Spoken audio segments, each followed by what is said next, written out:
Is your Whirlpool electric range not heating during bake and leaving you with uncooked meals, but everything else works fine? I'm William from AppliancePartsPros.com, and I'm here to guide you through the troubleshooting process. Together we'll explore the main control, the oven sensor, and the bake element, some of the most common culprits behind this issue.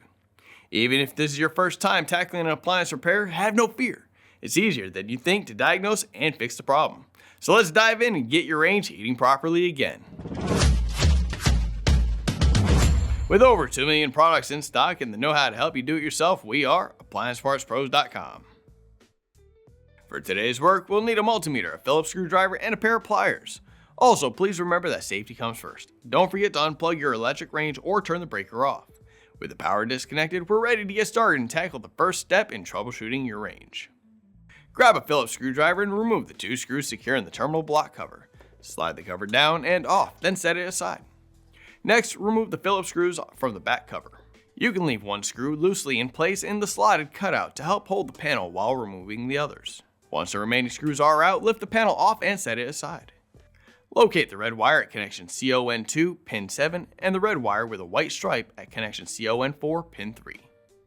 Extreme care should be taken to avoid electric shock, which can cause serious injury. Do not attempt live voltage testing if you're uncomfortable using a multimeter around energized circuits. Plug the power cord back in. Set your multimeter to volts AC, which looks like a V with a squiggly line. With the oven set to bake, measure voltage between the red wire and the red wire with white stripe.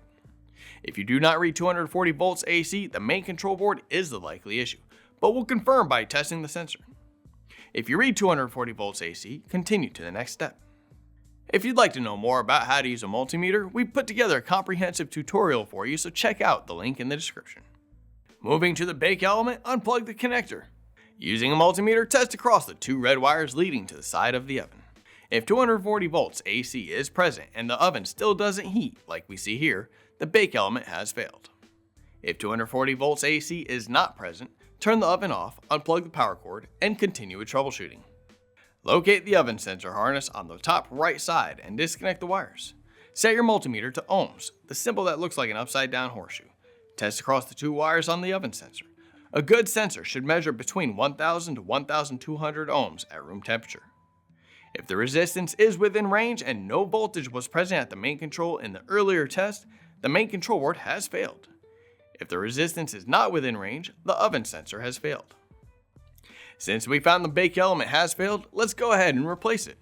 This is a hidden bake element, so there are a few extra steps. Pull out the warming drawer. Start at the back of the range and remove the screw located just above the terminal block. Next, remove the 2 screws at the bottom front of the cooktop and slide the glass top to the left. Remove the screws securing the side panel at the top and rear. Then rotate the panel out. Disconnect the bake element wires, then remove the washers and the Phillips screws securing the element.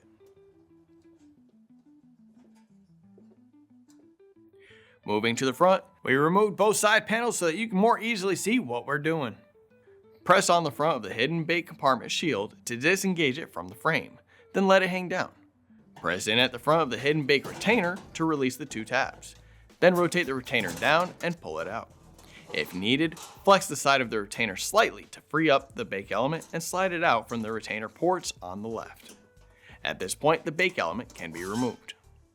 Here's the old bake element and here's the new one. If you've already got one, great. If not, you can pick one up at AppliancePartsPros.com. Insert the new bake element into the retainer and confirm it is fully seated.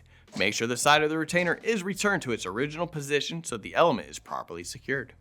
Slide the retainer and element back into place and push it upward.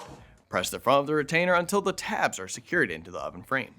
Rotate the bake shield back up and lock it into place, then reinstall the warming drawer.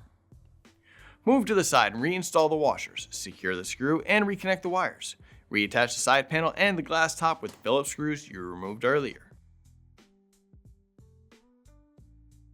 At the back, reinstall the Phillips screws just above the terminal block. Plug the bake element connector back in.